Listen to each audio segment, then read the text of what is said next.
Bonjour, bonsoir à tous, c'est Antoine alias Anubis pour une nouvelle vidéo d'après-match, phase de poule, dernier match de cette phase de poule de l'Euro 2024, France face à la Pologne, un partout dans un match que j'ai pas aimé du tout, je vais être franc avec vous parce que quand on voit la deuxième mi-temps, je fais trop un parallèle avec le Racing Club de Lens 2024, j'ai vraiment l'impression de voir Franck Hayes en mode entêtement doctrinaire, choix calamiteux, coaching raté.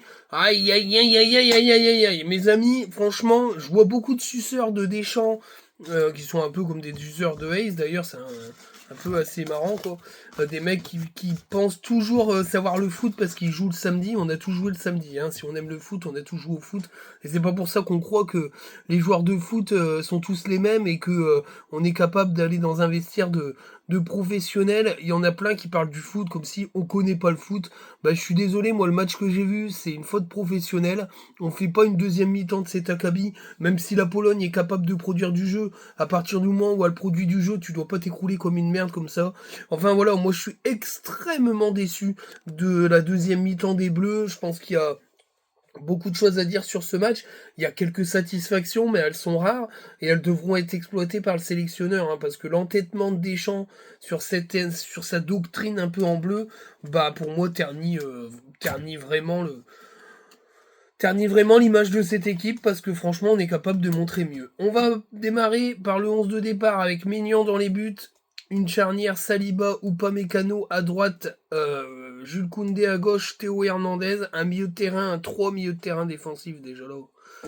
Enfin bref, Kanté, Rabiot et puis Aurélien Tchouameni et puis une triplette devant Barcola, Mbappé et Ousmane Dembélé.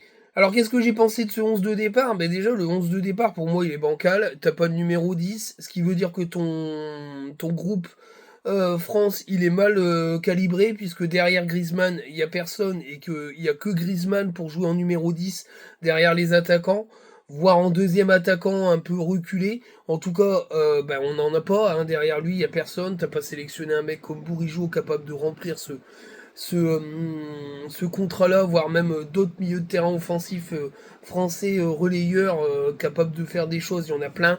Mais comme ils jouent pas dans un grand club européen, ben, ils n'existent pas aux yeux de Deschamps. Ce qui est d'une tristesse absolue parce que quand tu vois que tu es obligé d'aligner trois milieux de terrain défensifs et de donner les clés du camion à Kanté pour, l'animation offensive, c'est quand même assez triste. Le reste, bah sincèrement, Dembélé a rien à foutre dans les 11 de départ. Moi j'aurais préféré voir Mbappé et Barcola sur les côtés, avec un mec comme Giroud au milieu qui aurait vraiment pu faire le taf. C'est comme ça qu'il joue à Milan, hein, en attaquant pivot avec des joueurs rapides à côté de lui. Et puis Upamecano et Jules Koundé, pour moi je suis pas convaincu du tout. Parce que Jules Koundé n'est pas un latéral, on va y revenir dans le débrief et puis dans la notation. Et puis Upamecano est pas au niveau d'être titulaire. Voilà. Pour moi, dans cette équipe-là, il y a Maignan, Saliba, Théo Hernandez, Kanté, Rabiot, Mbappé, Barcola. Il y a 7 joueurs. Ce qui veut dire qu'il y a 5 joueurs, presque la moitié, enfin il y a 4 joueurs, presque la moitié du 11, qui sont pas indiscutables. C'est pas normal. Je veux dire, dans une sélection nationale, tu dois avoir 11 joueurs qui sont indiscutables. Indiscutables à leur poste, et c'est pas le cas et ça pose un énorme problème. Au-delà de ça, la philosophie de Deschamps, c'est de prendre des joueurs qui jouent dans les grands clubs. Tu prends le top 8, t'as toute l'équipe de France, sauf que bah il part pas du principe que ces joueurs-là peuvent jouer tous au même poste. Il les met à des postes qui sont pas les leurs, et c'est de la merde. Voilà, clairement, je le dis, c'est de la merde. Jules Koundé en latéral droit, c'est une insulte au football français. Mettre Kanté en animateur offensif, c'est une insulte au football français. Euh, voilà, pour moi, c'est pas respecter le football français que de faire ça. C'est dire que la Ligue 1 c'est de la merde, alors que c'est pas forcément toujours de la merde. C'est un championnat qui est quand même cinquième. On arrive quand même à avoir des équipes qui passent les paliers européens. C'est pas donné à toutes les nations, je suis désolé. On a une équipe à chaque palier européen qui a été présente dans toutes les compétitions européennes. C'est pas donné à toutes les nations non plus. C'est pas pour rien qu'on est cinquième nation. Mais aujourd'hui, Deschamps, il va chercher que les 4 plus gros championnats, le reste il en a rien à foutre. Et moi ça me pose un énorme souci. Voilà. Ça me pose un énorme souci parce qu'on va arriver à un moment donné où les joueurs qui seront titulaires dans les clubs européens ne le seront peut-être plus. Et on l'a déjà vu, hein, titulariser des joueurs qui ne sont pas titulaires dans leur club, ça pose quand même un sacré problème. Alors bien sûr, il fait toujours un coup à la Deschamps, c'est-à-dire il va chercher Kanté, qui a été se refaire une santé un peu là-bas, je sais plus où, enfin bref, dans les États du Golfe. Mais bon, c'est une insulte aussi à tous les milieux de terrain défensifs français qui ont largement fait leur saison en Ligue 1, voire en Europe. Même si ça performe très bien, c'est un coup à la DD pour un peu noyer le poisson, hein, clairement. On va passer aux notes. J'ai mis la note de 7 à Maignan, je trouve qu'il fait un bon match. Il arrête le premier penalty. Bon, pour moi, il doit pas être valable parce que vu le temps qu'il met d'arrêt, je trouve ça un peu injuste. Moi, j'ai trouvé qu'il était assez bien placé. Sur les rares frappes polonaises, il était présent. Les relances étaient plutôt propres. Moi, je trouve que c'est du bon Maignan. C'est un des plus réguliers depuis le début de l'Euro. Et il est clairement le meilleur gardien français actuel. J'ai mis la note de 8 à Saliba, bah, c'est une des meilleures notes du match. Il est aussi le plus régulier depuis les phases de l'Euro, c'est clairement le GOAT. C'est le pilier de cette défense, il est incroyable dans la capacité de défendre, d'anticiper, la vista, même les relances sont propres. Peut-être c'est moins bon qu'Ibrahima Konaté en relance, parce qu'Ibrahima Konaté c'est un excellent relanceur, mais sincèrement il fait un très bon match. Ça a été un des meilleurs de l'équipe. Et c'est là une des satisfactions de cet Euro, c'est le futur patron de cette défense centrale. Il va falloir lui trouver un adjoint de haut niveau pour que la défense soit la plus puissante possible, même si on a encaissé qu'un but dans cette phase de poule. J'ai mis la note de 5 à Upamecano. Bah ouais, parce que le penalty est évitable. Je trouve que la première mi-temps, il était déjà un peu fébrile. Bah alors, en deuxième mi-temps, dès que les Polonais ont commencé à vouloir accélérer, il a complètement bégayé. Euh, c'est pas forcément la bonne expression par rapport à ce joueur-là. C'était pas du tout pour me moquer de lui. Je le percutais là en même temps que je l'ai dit.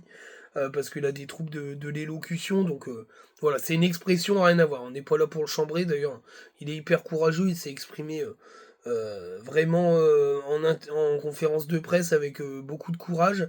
Donc là, voilà. C'est une expression, désolé à Dayo, pas Mécano, il en a rien à foutre, il me regarde pas, mais voilà, c'était pas le but de se moquer, mais je sais pas trouver l'expression, en tout cas il était encore plus fébrile en deuxième, j'ai trouvé qu'il a coulé, et le penalty il est pour lui, donc c'est une prestation moyenne, pour moi il a pas le niveau pour être titulaire en charnière avec Saliba, moi je lui préfère Ibou Konaté, après c'est question de goût, mais comme il joue au Bayern, c'est une star, hein, voilà. Mais c'est ça qui me gêne hein, chez Deschamps, je vais le dire toute la vidéo, parce que pour moi c'est le problème de cette équipe, hein, clairement. J'ai mis la note de 6 à Théo Hernandez, je trouve qu'il fait un match correct, même si ça n'a pas été flamboyant, une superbe occasion en première mi-temps, elle est bien arrêtée par le gardien du pied. Je trouve que il a plutôt bien combiné avec Mbappé et Barcola. Et puis en deuxième mi-temps, quand on lui enlève Barcola, il se passe plus grand chose et malheureusement il a été beaucoup plus silencieux. Je dis n'importe quoi. Ah non, si, je dis. Ouais, bah, si. Si, non, mais je dis pas n'importe quoi. Parce que c'est vrai que je suis en train de repenser au match, mais non. Il a eu très très peu de montées intéressantes en deuxième mi-temps, une fois que Barcola est sorti. Voilà, il a été un petit peu plus absent, mais bon. Après, je trouve que physiquement, il pêche un peu, Théo, et j'ai l'impression quand même qu'il est assez orphelin de son frère. En tout cas, voilà, j'en attends plus, mais ça reste quand même un match correct. J'hésite la note parce que franchement c'est compliqué pour moi. On va dire que je suis sévère ou pas, j'en sais rien. Mais j'ai mis la note de 4 à Jules Koundé parce que c'est pas un mauvais match non plus, mais c'est très insuffisant offensivement. Il est pas du tout à son poste, à sa décharge. Mais enfin, c'est bon, à un moment donné, c'est oui et non, parce que tes centres de cadet, là, on dirait les centres d'un joueur qui joue à un critérium du dimanche matin, qui arrive là au ventre, c'est pas normal, quoi. Il a 5 centres, il en a pas réussi un du match, quasi, il en a peut-être même plus. Dans la configuration de jeu de Deschamps, il doit combiner avec Dembélé, qui fait la différence, qui lui décale et lui centrer, il en a pas réussi un. Il a fait un seul beau centre de tout l'Euro, c'est quand même nettement insuffisant. C'est pour moi un des flops de 7 €, même si défensivement il est très bon, bah, le problème c'est que dans ces cas-là, tu mets un milieu de terrain sur le côté et c'est lui qui doit centrer, quoi. Si lui, il est là juste pour défendre, bah, tu joues avec un milieu de terrain 3 à plat, avec deux milieux de terrain capables de prendre les ailes. Et lui, il bouge pas de sa surface, il apporte rien, il s'arrête à la médiane. Parce que sincèrement, il sert à rien du tout offensivement, il est catastrophique. Catastrophique. Donc c'est nettement insuffisant. J'ai mis la note de 2 à Chouameni, fait un très mauvais match. Moi, je l'ai trouvé vraiment pas bon. J'attends plus de ce milieu de terrain. Moi, je trouve que malheureusement, bah, il est pas tété au Real de Madrid où Kamavinga limite est passé devant lui. Bah, ça se reflète en équipe de France. On est loin du Chouameni très intéressant de la Coupe du Monde. Moi, je trouve qu'il s'est planté. Voilà, Chouameni. Et il ne fait pas un bon match du tout. Et il a pas aidé l'équipe. Et c'est pas un box-to-box comme d'habitude et il sert à rien en fait. Voilà. Il sert à rien dans cet effectif-là. Je comprends même pas pourquoi c'est. Je comprends même pas pourquoi c'est Kanté qui sort et qu'Aurélien Tchouaméni reste sur le terrain parce que c'était lui qui devait sortir, hein. Mais après Kanté il a moins de péchon que Tchouaméni, mais bon, il a plus de talent que lui, clairement. Parlons-en de Kanté. J'ai hésité longuement, mais j'ai mis la note de 6 parce qu'il fait quand même un match correct. À la récupération, il a été bon, il a fait quelques enchaînements techniques de haut niveau. Mais on peut pas donner les clés du camion offensif à Kanté, c'est pas possible. J'ai pas mis moyen parce que ça serait dur. Mais clairement, il y a deux occasions, il doit y avoir but. Je veux dire, l'occasion où Mbappé combine avec lui, il file dans le centre.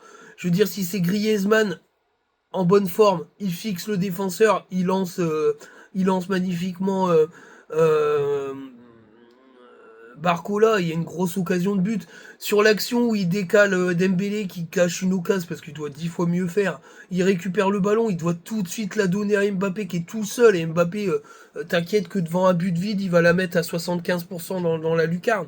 Donc je suis assez...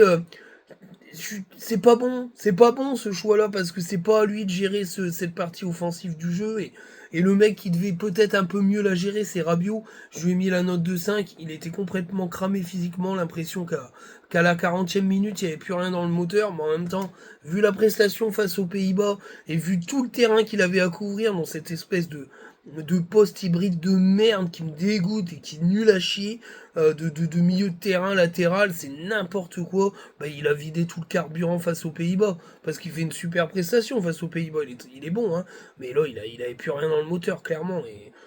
Enfin voilà, il aurait dû avoir un turnover beaucoup plus important que ça et faire jouer des joueurs frais. Alors, de toute façon, les Bleus étaient qualifiés, moi j'aurais fait tourner et j'aurais quand même fait un espèce de match de coiffeur, plutôt que de mettre une équipe avec des mecs cramés qui n'auraient pas été capables de monter en régime face à des Polonais qui auraient quand même voulu bien finir et qui l'ont bien fait, moi je trouve. Les choix sont mauvais, clairement. Ça vous donne un peu une idée de la note de Deschamps, hein. Un autre note, moi j'ai mis la note de 1 à Dembélé, catastrophique, catastrophique. S'il fait pas son dribble qui provoque le penalty, je mets 0. N'importe quoi son match. Pas un bon choix, c'est pas centré, c'est pas frappé, dribble toujours à l'intérieur. La seule fois où il a dribblé vers l'extérieur, il y a penalty. Mais bon, comme il est têtu, il a fait que ça qu'une fois dans le match, alors qu'il aurait pu continuer à déborder. Tous ses centres, tous ses choix sont mauvais. Il doit pas être titulaire, c'est tout. Pour moi, le problème, c'est qu'il sera jamais un très très grand joueur, parce qu'il a une finition de critérium du dimanche matin, clairement, et que bah, c'est inadmissible à ce niveau-là, quoi. Et quand je parle de la finition, je parle pas que de la frappe, hein. Je parle aussi de la passe finale, de la dernière passe, du dernier geste offensif. C'est nul à chier. C'est nul à chier, et pour moi, il fait un match catastrophique. Un qui a pas fait un match catastrophique, c'est Barcola. J'ai mis la note de 8 pour une première en titulaire dans une phase finale de Coupe internationale. Il a été au niveau. Moi, j'ai trouvé très intéressant. Une bonne vista. Il a récupéré des ballons dans les pieds. Il a bien orienté le jeu. Il a bien combiné avec Mbappé et avec Théo Hernandez. Il a à l'origine d'énormes occasions. Il a fait un match plein. Mais il sort à la 60e parce que faut mettre les cadors, hein. Bah oui, tu m'étonnes. N'importe quoi. Enfin bref. Moi, ça me saoule. Mais en tout cas, il a fait un très bon match. Il doit plus sortir du 11, le gamin. Ça me rappelle un peu Mbappé Coupe du Monde 2022. Coupe du Monde 2018, pardon, pas 2022. Ça me fait penser à Mbappé, Coupe du Monde 2018. Ce gamin-là, il doit plus sortir du 11 et on doit le pousser à faire le foufou, quoi. Parce qu'il a clairement le niveau pour le faire. J'ai mis la note de 6 à Mbappé, match correct, handicapé par son masque, ça s'est senti sur certains chocs. Il a en tout cas eu le courage et la maîtrise de tirer son penalty nickel. Moi je trouve qu'il a fait pas mal de bonnes choses. S'il met un doublé en première mi-temps, il n'y a rien à dire. Après il disparaît en seconde. Pourquoi? Parce que les Polonais reprennent la main et qu'on n'a jamais le niveau physique pour reprendre le dessus. Et que sans Barcola, il est incapable de combiner puisqu'il n'y a aucun joueur à son niveau derrière. Donc c'est très compliqué. En tout cas moi j'ai bien aimé son match. Et j'ai hâte qu'il performe et qu'il monte en gamme. Et je suis sûr qu'avec Barcola, il peut faire quelque chose. Ces deux joueurs-là sont capables de combiner. Voilà. Les remplaçants. Voilà. Je mets un pour la triplette de la 60e. Là, Kamavinga, Griezmann et Giroud, catastrophique l'entrée. Il n'y en a pas un pour rattraper l'autre. Griezmann, il est flingasse, il a rien fait. Giroud, malheureusement, comme les autres, il lui donne 0 ballon de la tête. Il peut rien faire, hein, le pauvre malheureux. Il a juste été victime d'une grosse faute, c'est tout ce qu'il a provoqué. Et Kamavinga, il est clairement... enfin voilà, il a à côté de la plaque le gamin, je pense qu'il a du mal à comprendre un peu les choix de hiérarchie au milieu de terrain, surtout quand il fait une meilleure saison que Chouameni et qu'il est derrière lui, c'est un peu compliqué quand même. Donc voilà, c'est catastrophique. Youssouf Fofana, moi j'ai mis la note de 3, c'est une mauvaise entrée, mais pour lui, il a rien à foutre dans le coaching. C'est pas lui qu'il faut faire rentrer à la place de Chouamini, je crois que c'est Chouamini qui sort. Non, c'est euh, c'est Kanté qui sort. Je crois que c'est Kanté qui sort pour lui. Pour finir avec un duo Youssouf Fofana Chouamini, voire même non, il sort à la place de Chouamini, je crois. Enfin, au final, c'est n'importe quoi parce que c'est pas lui qu'il faut faire sortir. Il faut faire sortir Jules Koundé pour faire rentrer Jonathan Klaus pour qu'il y ait un mec qui envoie des ballons, qui centre et qui tente des coups et qui maîtrise le truc. C'est n'importe quoi. Enfin bref, le coaching est catastrophique. Et puis, bien sûr, qui est-ce qui est encore catastrophique? Kolo Muani, hein, qui a, depuis son occasion face au gardien argentin il y a 2 ans, ne fait plus rien de bien en équipe de France et n'est pas au niveau au PSG.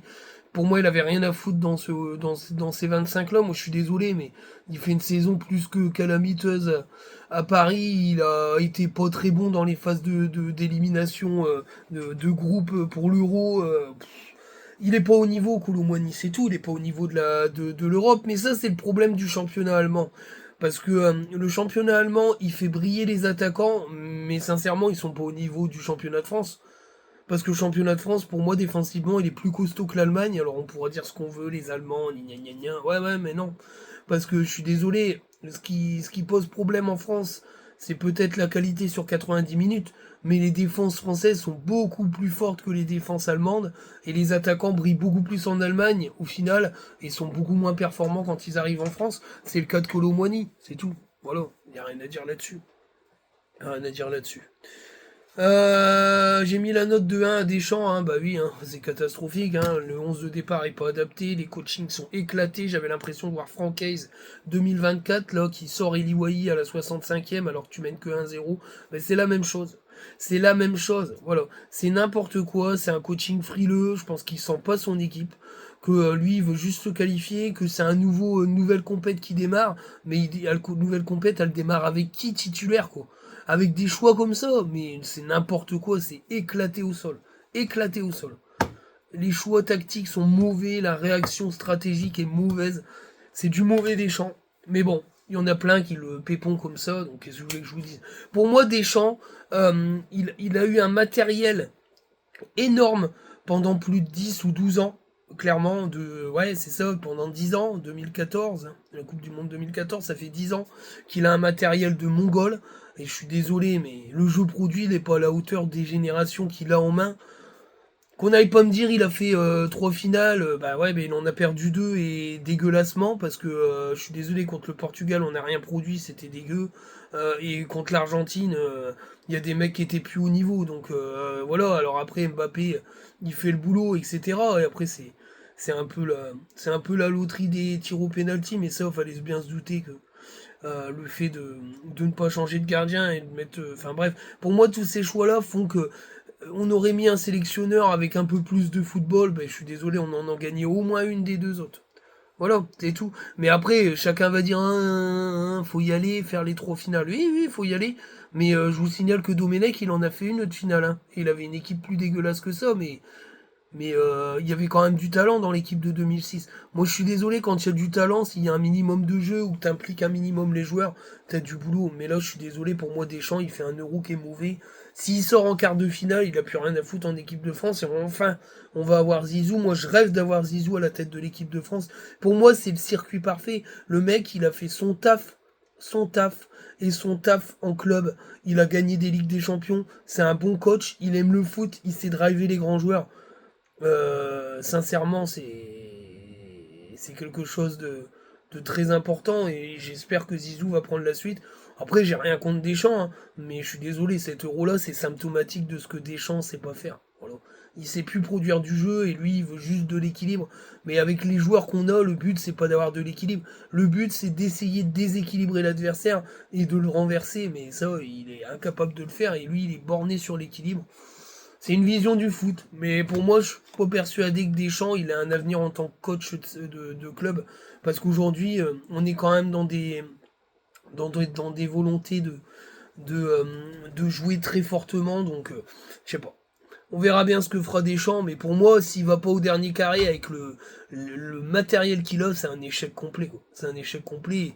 Tu pourrais te taper la Belgique dès les huitièmes. Je suis pas persuadé qu'on élimine la Belgique avec un niveau de jeu pareil. Hein. Alors le débrief, ben la première mi-temps, elle est plutôt de bonne facture. Alors, c'est vrai que ça fait un peu bizarre de dire ce que je viens de dire et parler de ça, mais après tout n'est pas acheté. Mais le problème c'est qu'un match ça dure pas qu'une mi-temps, c'est la même chose que quand je parlais de Lens il y a quelques mois.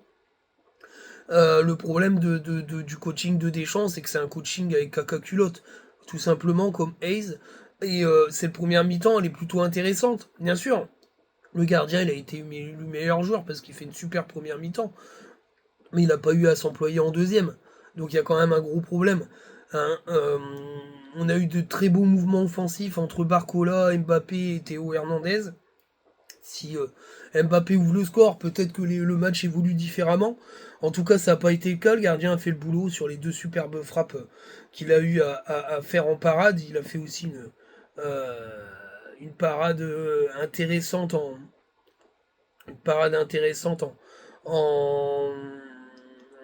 en première mi-temps où c'est Théo Hernandez qui frappe le long du poteau. Il y a il y a une autre occasion, c'est Dembélé qui fait n'importe quoi parce qu'il doit 10 fois mieux la mettre que ça. Il fait n'importe quoi dans sa frappe. Il frappe n'importe comment en fait. Alors qu'il doit essayer de la cadrer, de la mettre sous la barre. Enfin bref, il y a plein de trucs à faire plutôt qu'une vieille frappe plein cadre dans le bus du gardien parce que t'as vu le monstre au plante.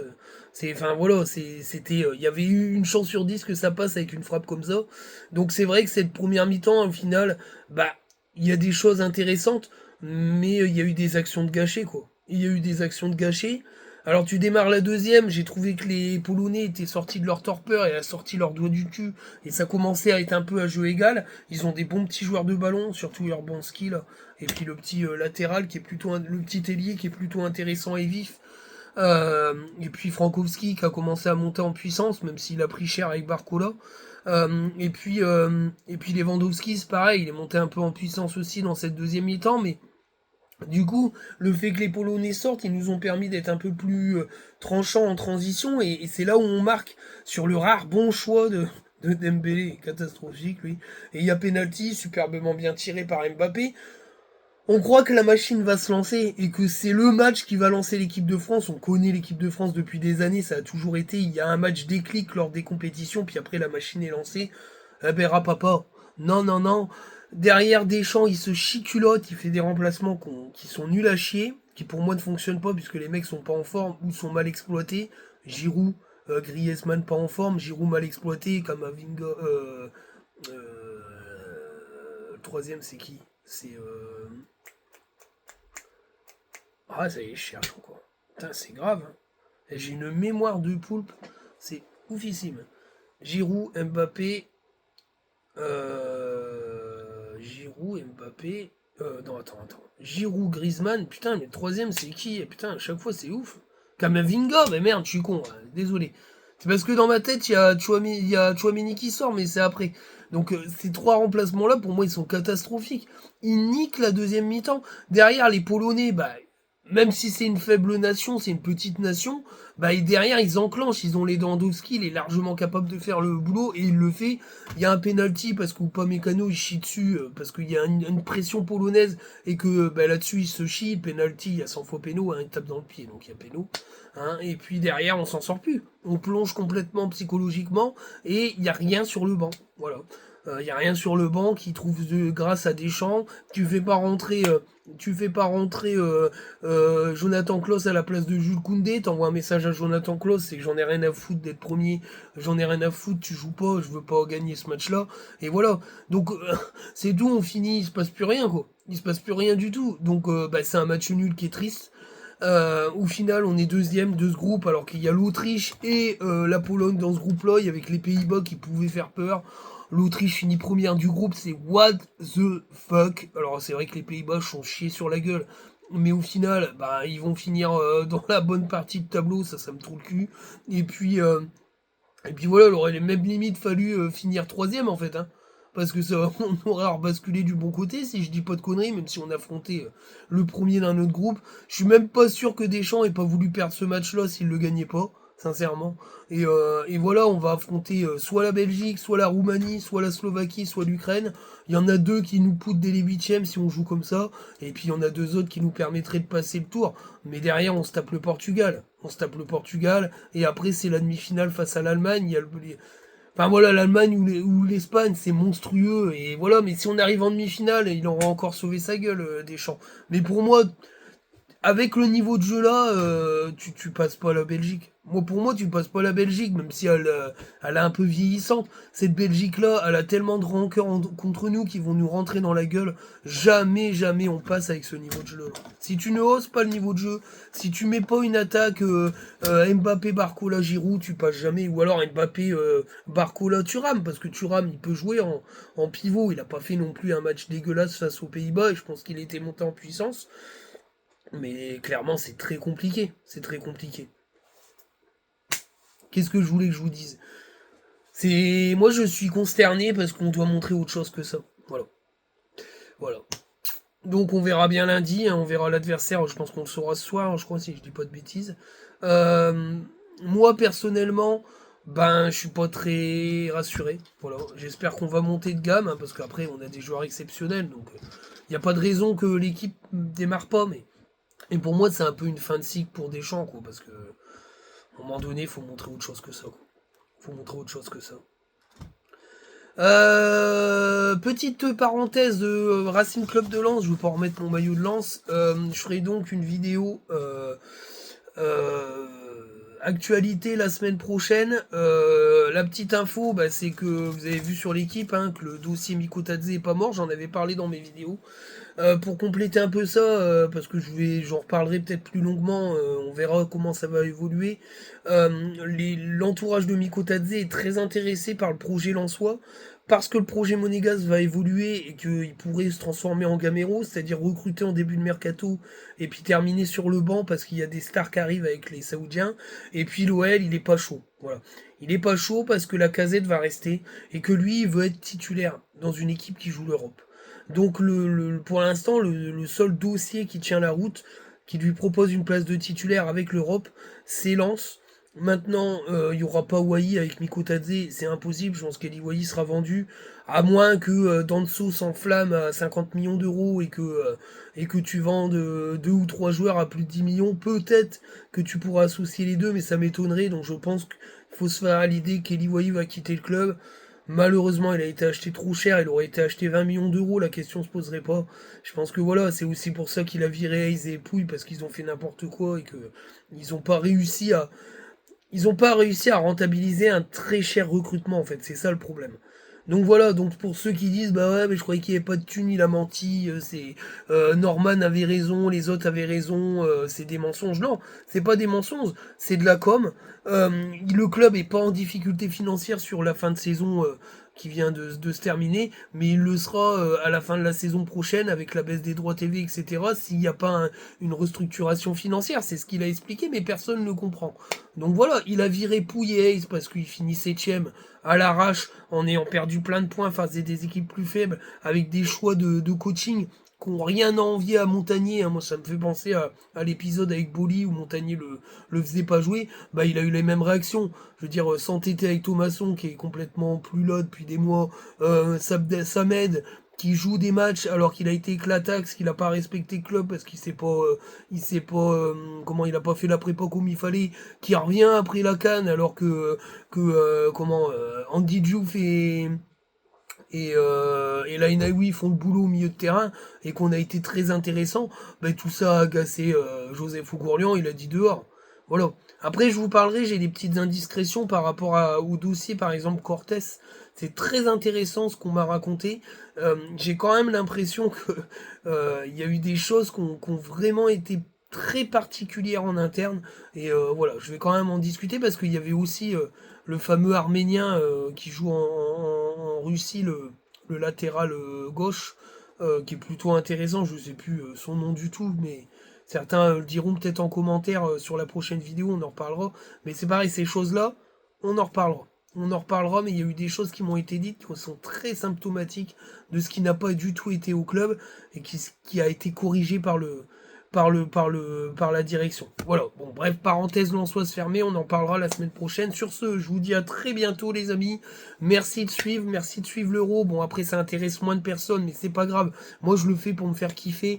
Je vois quand même ça plaît à une certaine partie de la communauté. Maintenant, vous inquiétez pas, l'Euro terminé, voilà, là, je ferai quelques matchs de l'équipe de France quand tu auras les éliminatoires, parce que j'aime bien l'équipe de France, mais le plus gros du boulot, c'est Lens, vous le savez, faut pas, j'en sois des DM inquiets, tu vas faire du foot généraliste. Non, non, non, non, non, c'est les Lens et les Bleus. Ciao!